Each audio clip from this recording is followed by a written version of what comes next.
Well, hello and welcome to another episode of More Perfect Marketing. It's David Baer here, and today I'm chatting with Ameet Khabra, who is joining me from just north of where I am in beautiful British Columbia.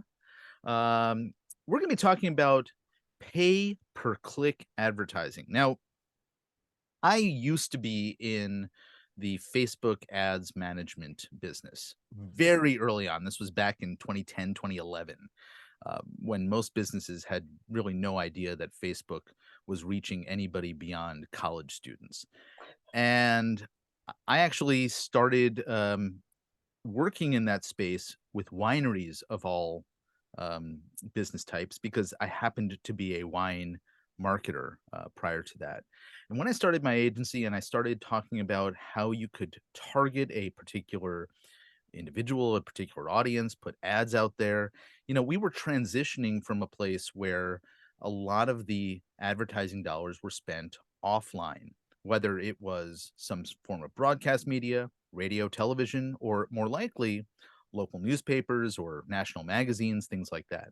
So there was a major shift in businesses thinking about how do I put my message in front of a targeted audience. Now, to a certain extent, all this technology is super cool and gives us a different kind of reach, but it's also very much the same general foundational principles that we've always had when it comes to advertising. And so today, I'd like to chat with Amit a little bit about what role pay-per-click advertising plays in businesses, but not the typical, let's put an ad out there and attract a new customer. Because with this technology, we have the ability to have an ongoing relationship with a prospect and even an existing customer far beyond just getting them to come and visit our website or call us on the phone or any of the other fancier things that pay-per-click advertising can do. So with that, I want to welcome Ameet Khabra to the conversation. Thanks for having me here. I All am right, so I think I gave you some context here, and I want to dig into some juicy stuff, and we only have about a half hour before people are going to go, oh gosh, I got to get out of the car, or I'm at work and I need to dive in. So before we sort of jump into the whole conversation, why don't you do a quick intro of who you are and what you do, and why we should listen to you when it comes to pay-per-click advertising advice. Oh gosh, that's a great question. So first and foremost, I'm Ameet Khabra. I am the owner of HopSkip Media. We're an online marketing agency that specializes in pay-per-click advertising. So that's Google Ads, Facebook, Instagram, that kind of stuff. My core competency is actually in Google Ads. I started 13 years ago when I was about 19, because I started an event planning company and thought, hey, let's try to sell tickets. And my one, I was in marketing for school as well, just because I hated business administration. And I was like, I don't want to do this degree anymore. Let's just do marketing. And my 1 3 hour class literally went over Google Analytics, Google Ads, SEO, email marketing, social media, content creation, like all in 3 hours. And somehow, for whatever reason, something stuck with me when it came to Google Ads.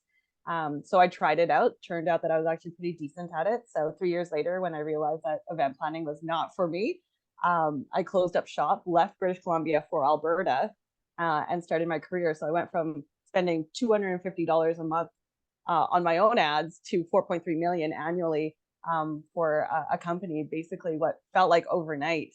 And in that course of all of it, I was spotlighted by Google. They gave me a rising star credit. I became an ambassador for them at one point, and that was one of 25 North Americans and one of 5 Canadians at that point. I think they've sunsetted that program now, which kind of sucks because it was really, really cool. They would like beta test a lot of stuff with us and then take it out into public afterwards, or even just ask us for feedback. So we actually got like Google's ear at that point in terms of product development, which was an experience I would never exchange for anything, even though it was kind of another job on top of what I was doing. So I think that might be the reason why people should listen to me. That's awesome. And by the way, it is kind of good that they've ended that program because nobody else can claim that status now Yeah, I going can forward. literally say I was one of 25. Nobody else ever got that opportunity. So it's really cool to be able to go back and say, yes, I know it was about 6 years ago, but I still hold it. Like that was my title. That's awesome. And wow, there was more than in the bio that you had sent over there. That is super impressive. And so thanks for sharing some of those additional tidbits. All right, so I brought up this idea that pay-per-click advertising can be so much more than what we initially think advertising. And this is, whether it's this medium or any other, most businesses are fixated on the get somebody new in, get their attention for the very first time. But I wonder if you can sort of paint a picture of some of the possibility and opportunity that exists beyond that. Yeah, I think a lot of people take advertising as the display ads that follow them everywhere, and then they just call it the creepy part of marketing. And I was like, yes, it is creepy, and it's kind of what I enjoy the most because I can watch somebody on your website and see what they've been doing and try to see if there's commonalities between this user and that user and where like any friction is. But a lot of people don't really consider the search side of things as PPC, which I've always found a little strange because that's like the core of PPC in my mind, with Google Ads being my core competency. Search is where I found my love for PPC really at this point. And it's amazing to kind of just sit there and actually watch people go through the funnel too. Because what you're searching when you're first thinking of an idea to what you're searching for when you're actually ready to purchase is completely different. And not a lot of people consider that. So when they're creating campaigns, a lot of times they'll just sit there and be like, let's just find the people up here, and eventually they'll trickle into the bottom. And that's not necessarily correct, I don't think. I think So I there's want to dig into something that you mentioned here because I think it's an elementary notion for those of us who work in this space, but you're talking about search versus advertising in other places, social media platforms, or just showing up in content that may or may not be relevant, etc. Mhm. Can you explain why you sort of have a preference toward, or you believe that search is a more obvious place for a business to be showing up in front of a prospect? For me, or not even for me, just in general, search is a place where everybody has some kind of intent when they're actually searching for something. So if I'm looking for a plumber, I'm looking for a plumber. It's not me casually browsing Facebook or a website and seeing an ad for a plumber on the side where I might not be looking for one at that point. That's why emergency plumbing is such a huge market on Google, because a lot of people are like, we'll pay $50 if this is going to turn into $1,000 project because somebody's pipe burst last night. That kind of stuff. So a lot of people see search as something that's much more expensive, which it is. Per click, you're going to be spending, honestly, really anywhere from like a couple cents to a couple $100s, really, at this point, depending on the industry. Whereas in display, the most I think I've ever spent on a click is maybe $1. And that was just like because the audience was so exhausted that they just kept on raising the CPC, or the cost per click, or CPC. So that's where a lot of people kind of go back and forth, where they're like, well, the cost of display is so much less. And yes, it is, but that audience is significantly colder. They're not necessarily looking for you. You're just trying to sit there and be like, okay, well, we exist. Please remember our name whenever you do need us. Where in search, it's, I need you right now. I'm going to click on this ad and possibly call you right away. I think your point here is it reminds me of the great Dan Kennedy, direct response marketing genius, who talks about the business that's able to spend the most in their marketing is going to be the one that wins. And I think how I interpret what you were just talking about is that the business that's willing to pay for those more expensive ads has done their homework on the return on investment, recognizes that it makes perfect sense financially for them to spend those higher dollars because they understand the cost of acquisition of a customer, and probably the cost of retention of the customer on top of that, etc., still brings them a positive enough return on investment for the life of that customer. Yeah, and that's why it's really important to actually really know your numbers before you go into advertising. Which is kind of funny for me to say because a lot of our clients don't actually know that before they even show up. So we'll often be like, okay, well, what is your margin on a product? And they'll just sit there and stare at us and be like, what? And I'm like, how much do you make? How much can we actually carve out of this to make sure that you actually make money? So if you're a product-based business and you are selling a product for 10, like, yeah, let's say $10, and it costs $5 to create, label, do everything, then your profit is $5. So at this point, we're sitting there looking at it and being like, okay, so we have to make sure that the cost per acquisition is $5 and then you break even, right? So then we have to move backwards and try to figure out where, at what point do we actually have a profitable campaign. And a lot of times clients will come in and be like, let's just do ads, we'll make money. And then afterwards, they'll sit there and be like, oh, we're not making money. And we actually had that issue with one client about 2 years ago, I think it was, where we sat there, we're like, the cost per acquisition has to sit at 250, which is really, really hard to do, especially on social media. And for the type of product that she was selling. So I was like, it's time for you to raise your rates. You're not doing, like, this is not going to be profitable for you. And I remember the shock on her face was like, I'm not charging enough. And I'm like, no, people will pay more for this. So then she had to go back and actually redo her entire strategy afterwards, and I had to price out everything differently because there was no way for us to know it was a digital product. So she had paid for it, but she didn't realize that like the other operating costs in between all of it had to be accounted for. And that was something that we couldn't actually really see coming because we didn't know how she was operating her business at that point. And then when she provided the numbers, we were like, yeah, there's a big problem here. Like, we love you as a client, but we can't keep you right now. Like, this is just not, it's not plausible. So if you are thinking about doing a pay-per-click advertising campaign, knowing what your margins look like and what your break-even point is incredibly important, because then at the very least you can take that back to your agency and be like, this is what my cost per acquisition needs to be. And if it's higher than this, I'm losing money. If it's lower than this, I'm making money. And then at least they have a goal and a target to work for. I think there's so much value in that story that you just shared with that particular client, but this concept overall, I remember, again, back when I was doing some form of pay-per-click advertising service, I had a lot of conversations where businesses were resistant to share the internal financials of their business. It's none of your business, David. We just want you to run ads. Mm-hmm. Yeah, but there's all of this benefit to you if we actually have this additional information so that we're better informed, as you've just described. And that's a lesson for, businesses out there that are working with a service provider like you, that the more transparency and the more inclusion of this essential data, the better off the service provider is going to be in their ability to help you. Yes, exactly. The more info, we're like, especially for pay-per-click analysts, we love numbers. If I could talk in binary, I honestly really would. There's no doubt in my mind. And a lot of my friends are just like, they honestly, for a lot of years, they used to call me a robot because they're like, you don't make sense. And I'm like, I am taking that as a compliment.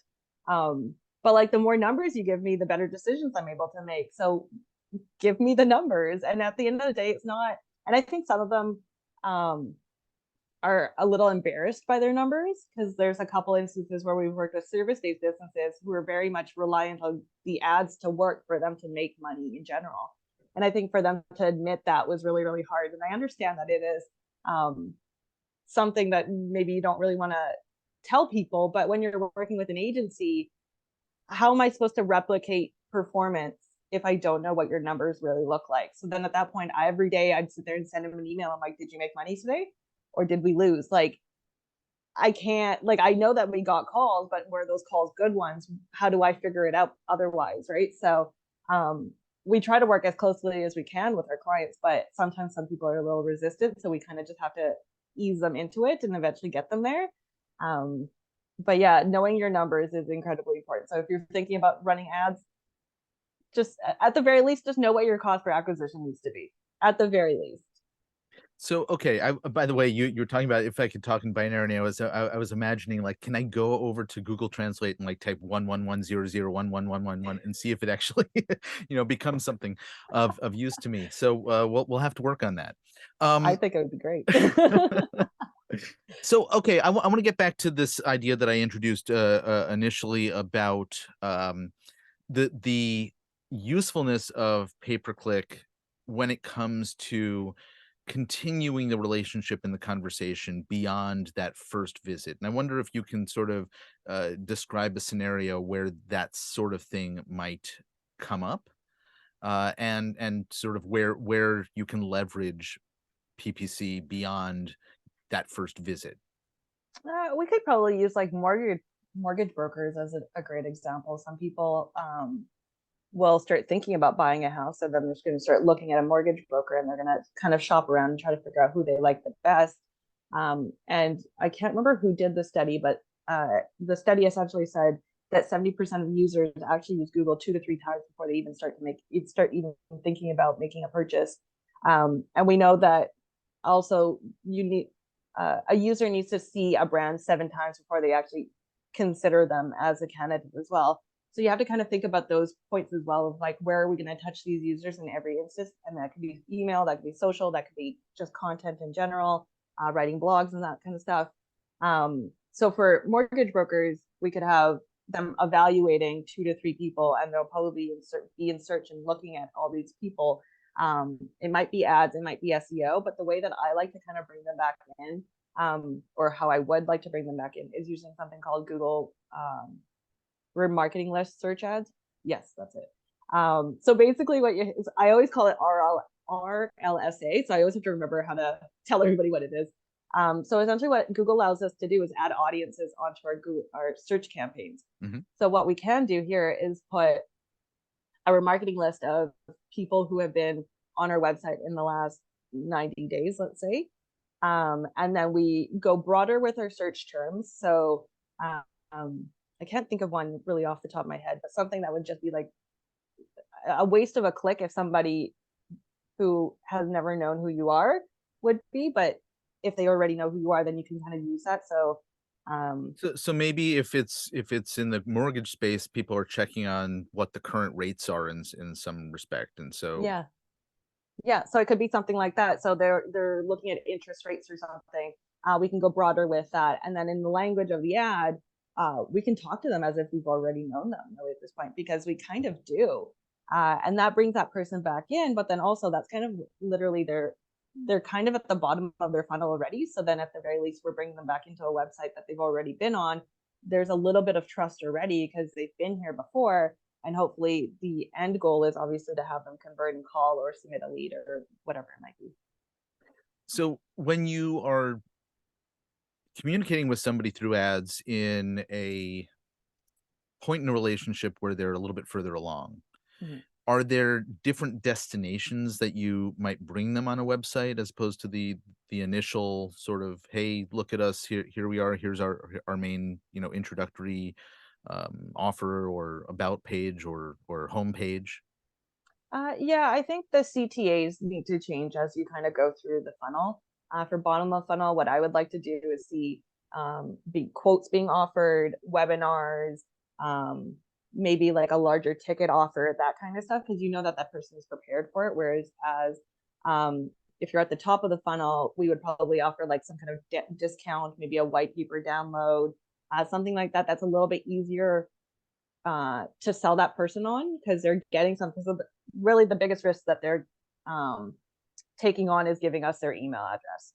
So on that side, then we build up an email list, and we're hoping that the client actually goes off and actually has a newsletter so they can keep on nurturing that person. But when they're further down the funnel, we already know that they are prepared. So a quote, a webinar, a higher ticket offer, or just asking them straight up to purchase whatever we're looking for, is kind of the goal at the bottom. So I know that one of your passions is data, and Mm-hmm. and data is something that I think is critical, particularly in this type of advertising. Although in most advertising, it's a really important factor. It's just we have so much easier access to data and real-time data these days than we did if it was, the yellow pages or a magazine or newspaper advertising. Um, but you also have been talking about sort of these other psychological elements or interactive elements of what the advertising does, what it's saying, where it's bringing somebody. And I wonder, how do you as a service provider, an agency, work together with the client on these varied pieces of a campaign? I mean, if you I remember seeing on your website, or in your bio, something about taking businesses from zero to hero, right? Well, let's talk about a business that might be entering into the PPC world for the first time. what sort of process do you follow, and who's doing what, and how does it all get done? So I feel like our onboarding is pretty relatively easy. It's usually a questionnaire, and then they'll do that information and tell us exactly who they think their target audience is. We'll take that and cross-reference it to their Google Analytics, and see if they're actually correct, and then go back and be like, this is correct or this is not. And then we kind of just alter everything as is. If there is no analytics property, because sometimes that does happen, then we just go off of what the client is telling us and then verify as we continue with the campaign. Usually for us, Which, we by the ask for way, nine. that last little point, you sort of threw it out there, but I think that's a critical piece, verifying as you go along, because a lot of the time businesses want to believe something, but they don't actually have anything to back that up. And so if you're for the first time developing the data set to be able to either confirm or to, it's not deny, what's the right word, refute the guess that they, provided for you. Yeah, exactly. Because I mean, we have our own. I feel like it's just that we have our own biases really at this point, right? We see these people and then we go, okay, well, these are the type of clients that we want. And then in our minds, we believe that they are the clients that we're getting. And we've done that many times, even as an agency ourselves, and have learned painfully that we are very wrong. So it's more or less of just having those clients kind of be a little bit more open to possibly being wrong. And it's not necessarily being wrong in the sense of like your business doesn't work. It's you just had one idea that just didn't really fully pan out, and that's totally okay. We have ideas that don't pan out all the time.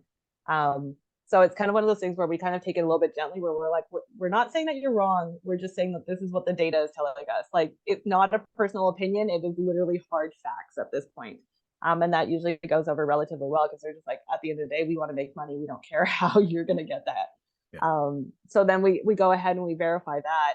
And then in that whole process, it's for us, it takes about 90 days to really get like the feel of a campaign and what's working, what's not.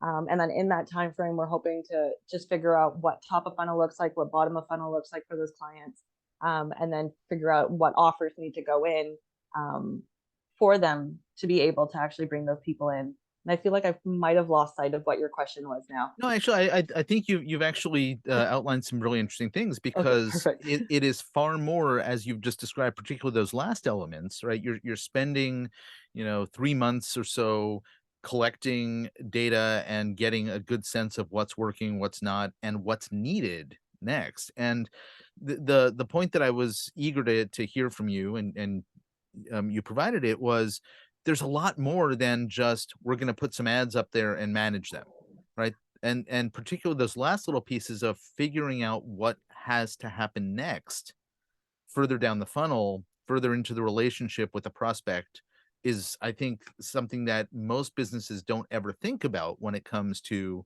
a service provider like you.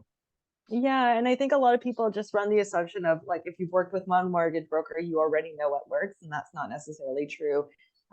Competition is completely different in areas. Search volume, the way people talk is completely different as well, lingo and all and jargon and stuff like that. And then also with agencies like mine, we don't work with more than one service provider in that area, so we don't take on competitors because I just don't think it's ethical at that point. So for us, it is a learning period. We actually do have to learn all of that. Where a lot of people seem to believe that it's very boilerplate. You could copy and paste and keep on going, and that it's just not that case. I guess, I'm thinking, I don't do any of the type of work that you do, and I haven't for a very long time, but thinking about, occasionally I'm looking for uh, campaigns that others have run. And so I'll go to, I use a website called Espionage, but there's plenty of other, uh, research tools out there that will show successful ad campaigns, the language that they use, things like that. What role does that kind of research do in the work that you're doing, and how does it inform the types of decisions you're making, or do you ignore what everybody else is doing altogether? No, I kind of want to know what everybody else is doing. I think it's important to know what your competition is doing. Facebook has a really great ads library. So if you go in and say, hey, I want to see if XYZ competitor is even running ads, you can look at that. But the lovely thing about, and the Facebook ad library is probably my favorite tool at this point because it actually tells you how long the campaign has been running for, how much it's actually spent. So then you can really actually figure out what's working for that competitor and then just replicate really at that point. Because really at this point, we don't need to reinvent the wheel. We just need to figure out what's working for one person and just do it on their own.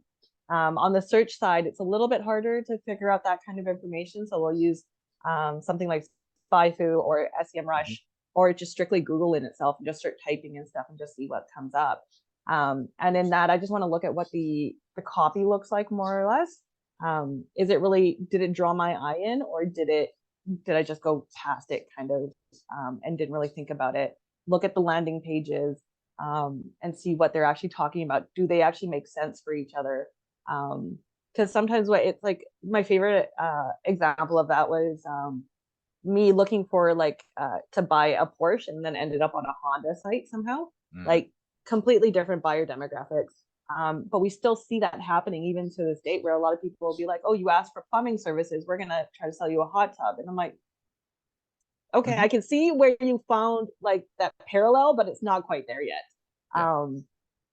So that's one of those things that I'll take a look at and just be like, are they doing worse than us, or are they doing better than us? And then try to do as much as we possibly can. Because sometimes clients have limitations on their website and they can't create more landing pages or create more pages. So we just try to do the best that we possibly can in terms of linking up the correct ad with the correct landing page. But just looking at the competition gives us a better idea of who could be possibly the ones to beat, and then who will completely crush in the auction kind of mindset, I guess. I'm envisioning like what do I do if I were working with a client who had that limitation and couldn't create something, and what are the costs to us as a team working with the client, right? Because we know that that's not an optimal situation. So figuring out, first there's client education. Okay, you're running the risk of not being able to convert as well because there's not the same kind of continuity between what you're saying in your ad and where you're bringing people. Or if you want continuity, the ad's not going to be as strong. So there's a lot of little details in there. Mm-hmm. Yeah, it's yeah, it can get complicated, and I understand why PPC has the bad rep that it does.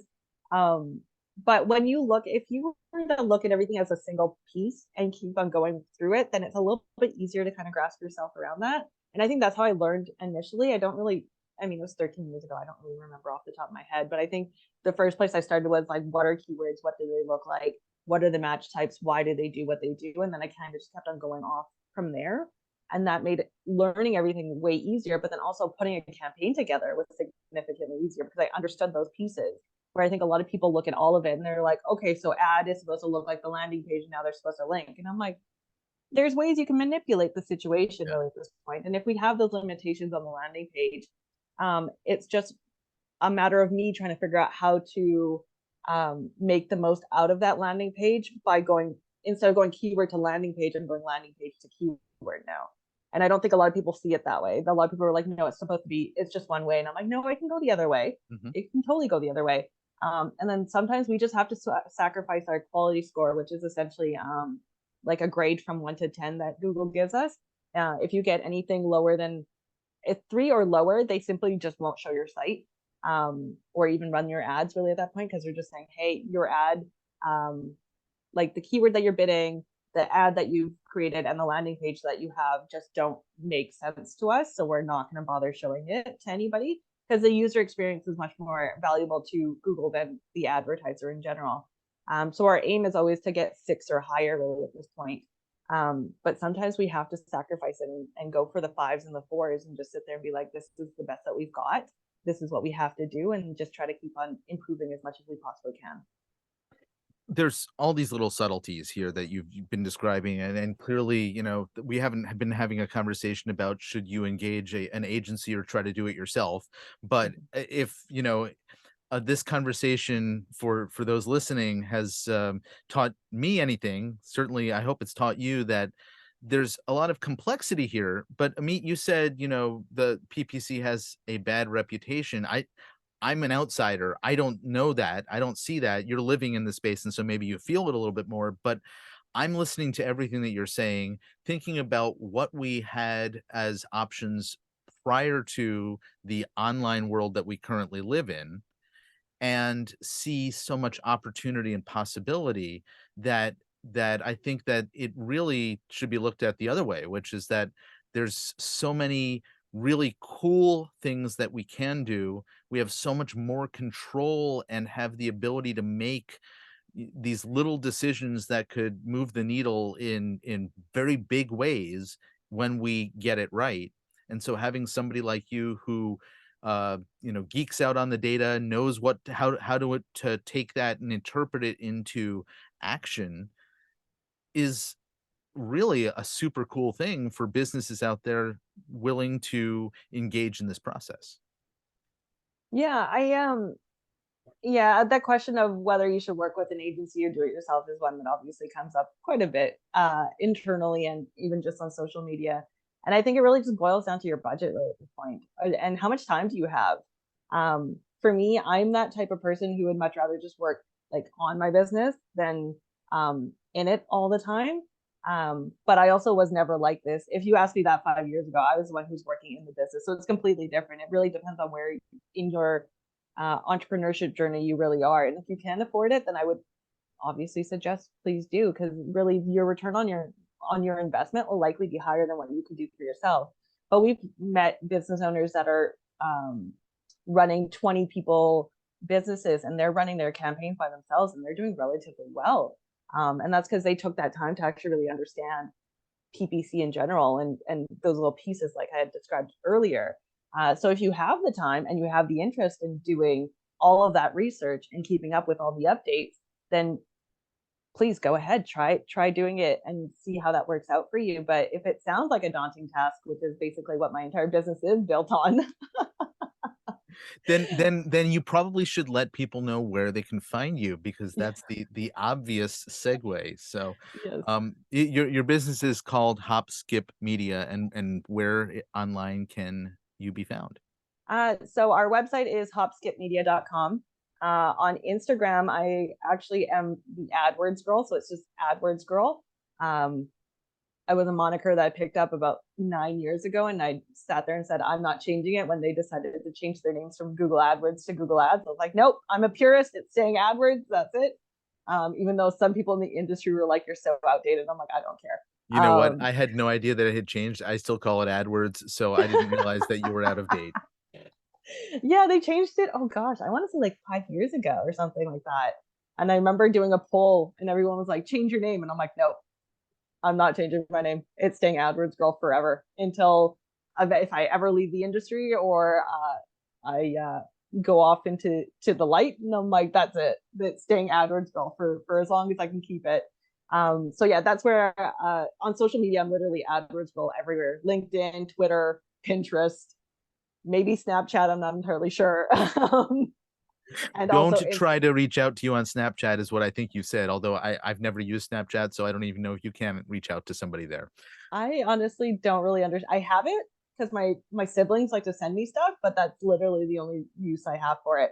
But Instagram is probably the best place to go, just because that's where we're constantly updating and creating new content. So like PPC updates in regards to what's happening in the industry and the platforms, but then also tips and tricks on how to actually improve your campaign performance if you are running your campaigns on your own.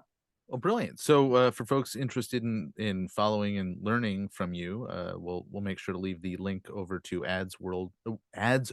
AdWord Girl. Yes. No, plural, AdWords Girl. Okay, I finally AdWords got Girl. it. Yeah. Over on Instagram, as well as hopskipmedia.com, both of which will be in the show notes. Amit, thank you so very much for coming and hanging out. This has been a fabulous conversation.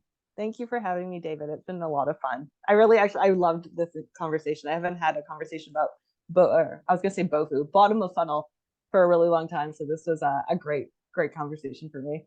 Well, brilliant, brilliant. Folks, if you enjoyed the conversation and you know somebody who could benefit from listening to it as well, please by all means share it. Until next time, I'm David Baer, and this is More Perfect Marketing. Take care.